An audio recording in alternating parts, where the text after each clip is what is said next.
Hello, good and faithful people of the Church of the Mediator. It's Father Dale. Hope you're well whenever and wherever it is you hear this message this week. We are moving through this first week of Lent and on toward the second Sunday in Lent this Sunday. My question for you this week, my spiritual direction question for you is, what are you tempted to hoard? What are you tempted to gather up, to stockpile, and to keep all for yourself? I'll get back to that in a second. Reminder that we have morning and evening prayer for anybody who wants to join in person, 7 a.m. and 7 p.m., except on Sundays when evening prayer is 5 p.m. and Tuesday mornings when it is 9 a.m. on Zoom.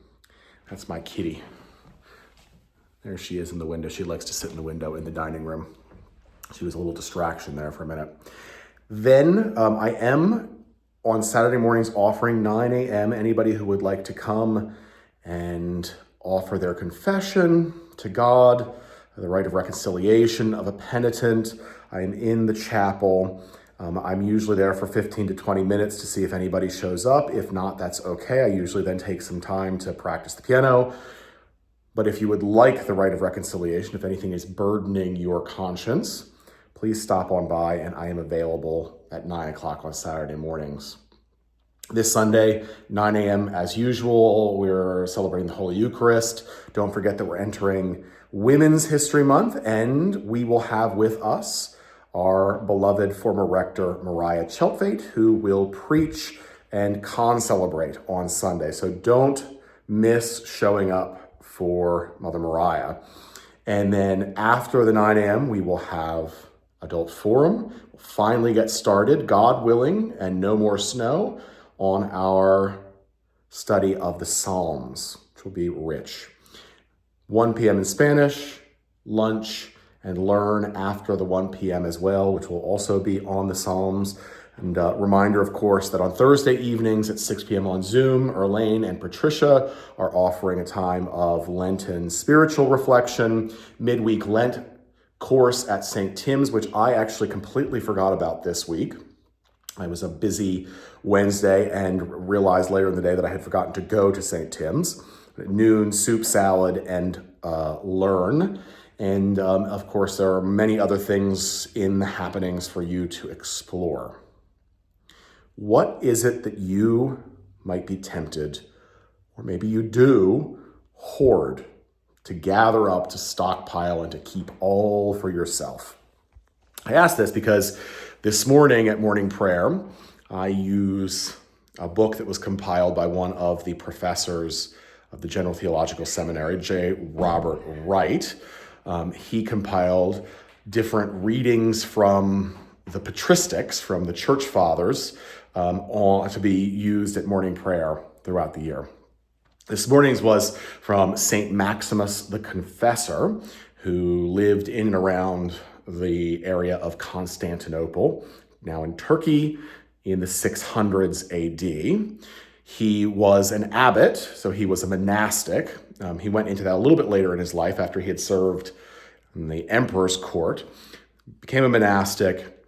He ended up being a voice of reason in a debate that was raging in his lifetime about whether or not the person of Jesus Christ has both a human and a divine will, or just a single will.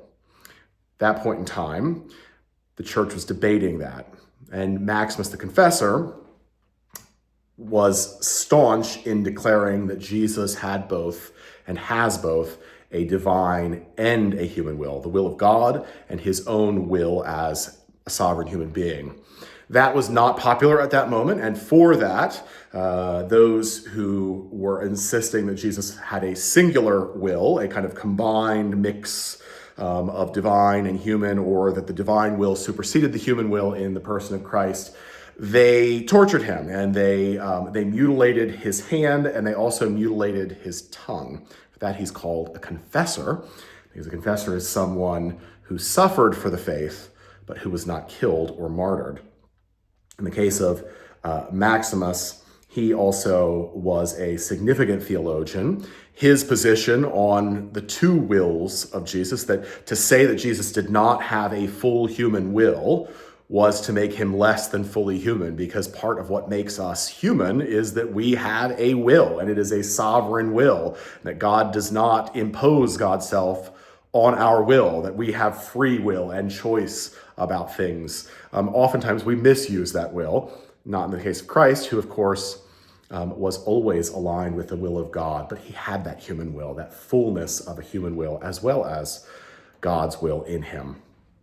Maximus also wrote a series of what are called 400 chapters. Seems much more prolific than what it was. It was actually, they're mostly little paragraphs on love. And today's reading from J. Robert Wright's compilation for morning prayer was on love, from Maximus's treatise of 400 paragraphs on love. In this reading this morning, Maximus talks about how to truly love God. If we say that we truly love God, then we display that, we enact that in truly and unequivocally loving all those whom God loves. And of course, God loves everyone. God loves all people. So he argues in this piece of theological reflection and writing that it doesn't matter if a person is a good person or a bad person, evil person or good person, that we as Christian people who claim to love God must love all those people equally. And as a result, part of loving them is to see to their needs, to make sure that all people have what they need in order to thrive. I thought that was an interesting reflection. Part of what he talks about in that is that you cannot hoard. In his case, he actually talks about hoarding wealth. But one of the things that I thought about was the tendency of us all to hoard. I'm not a wealth hoarder because I don't have any wealth to hoard, but I'm standing in my dining room, place where many of you have been, because, and I'm in front of my china cabinet, because if I could and would hoard anything, it would probably be china. I would be like my great-grandmother, who had a set of china for each season of the year and had built-in cabinetry built to house all of her china. You know, it's interesting because my mom works in storage, and she recounts regularly how much stuff we hang on to. Hoarding, it's a problem in 21st century America. It's a problem that we don't talk about very much, and so that's one part of the reason why I'm thinking about hoarding, whether it's hoarding wealth or whether it's hoarding things. I am lucky because my tendency to hoard is significantly cut short by my husband, who would divorce me if I had more than one set of china. And some of you will remember that this past summer in August, we had a catastrophic moment which I had to learn from, where a set of china, the set of china that we have, which is a Limoges set that I had quite a number of place settings for, we had found, Brad and I, in an antique store in Quakertown a decade and a half ago, and bought it for next to nothing because we were pretty poor at that point in time, just before seminary.